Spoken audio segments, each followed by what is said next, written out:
అంటే డాక్టర్ గారు మెడిసిన్స్‌తో సాధ్యం కానిది ఏదైనా ఒక అనారోగ్యం కావచ్చు, ఇది ఇటువంటిది మెడిసిన్‌తో సాధ్యం కానిది యోగా వల్ల సాధ్యమవుతుందా?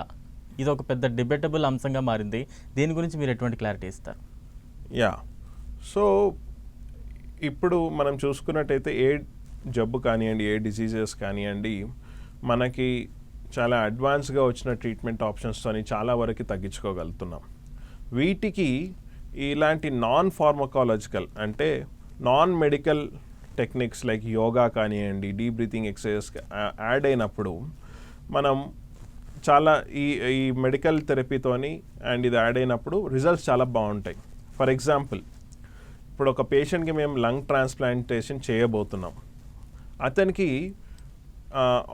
ఈ లంగ్ ట్రాన్స్ప్లాంటేషన్కి ముందు ఏం చేస్తామంటే పల్మనరీ రీహాబిలిటేషన్ అనేది స్టార్ట్ చేస్తాం. అంటే ఆయన ఊపిరితిత్తుల చుట్టూ ఉన్న మజిల్స్ అన్ని స్ట్రెంగ్తన్ అవ్వడానికి మనం పల్మనరీ రీహాబ్ అనేది స్టార్ట్ చేస్తాం. అసలు ఆ పల్మనరీ రీహాబ్లో ఏముంటుందండి?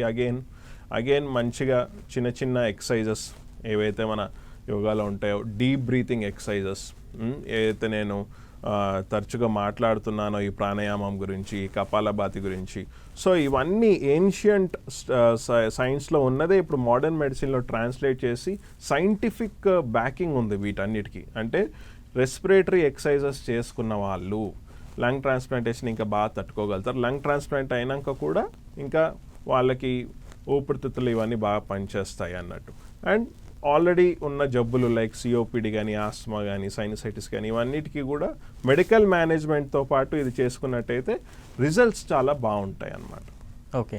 అంటే డాక్టర్ గారు ప్రతిదానికి కూడా ఒక లిమిట్ అనేది ఉంటుంది. లిమిట్ దాటి ఏది చేసినా కూడా కొంత దాని మిస్ఫైర్ అయ్యే ఛాన్సెస్ కూడా ఉంటుంటాయి. అలా యోగాలో కూడా ఆ రకంగా ఉంటుందా? ఎందుకంటే చాలామంది యోగాను ఎక్కువసేపు చేస్తూ ఉంటారు. తన హెల్త్కి మించి అంటే తన ఓపిక వెంట కూడా ఎక్కువగా చేసే ప్రయత్నాలు చేస్తూ ఉంటారు. దానివల్ల ఏమైనా మిస్ రిజల్ట్స్ ఉంటుంటాయా?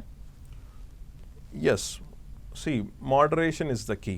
అంటే మీరు ఏది కూడా చాలా ఎక్సెస్గా చేయొద్దు, చాలా తక్కువ చేసిన బెనిఫిట్స్ రావు. సో మనం ఒక మోడరేట్ టైం పీరియడ్గా డైలీ చేసినట్టయితే బెనిఫిట్స్ చాలా ఉంటాయి. నేను ఆల్రెడీ చెప్పినట్టుగా ఒకవేళ బిగినర్స్ అయితే మేము అట్లీస్ట్ 15 మినిట్స్తో స్టార్ట్ చేయమంటాం. అండ్ వీళ్ళు తరచుగా చేసి నెలల తరబడి లేదా సంవత్సరాల తరబడి చేస్తున్న వాళ్ళైతే ఒక 30 నుంచి 60 నిమిషాలు ఒక రోజుకి చేసుకోవచ్చు. దీంట్లో కూడా చాలా అగ్రెసివ్గా చేసే ఆసనాలు కూడా ఉంటాయి.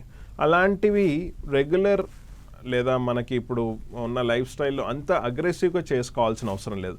మినిమల్ ఆసనాలు చేసుకొని మినిమల్ ప్రాణాయామాలు చేసుకుంటే సరిపోతుంది.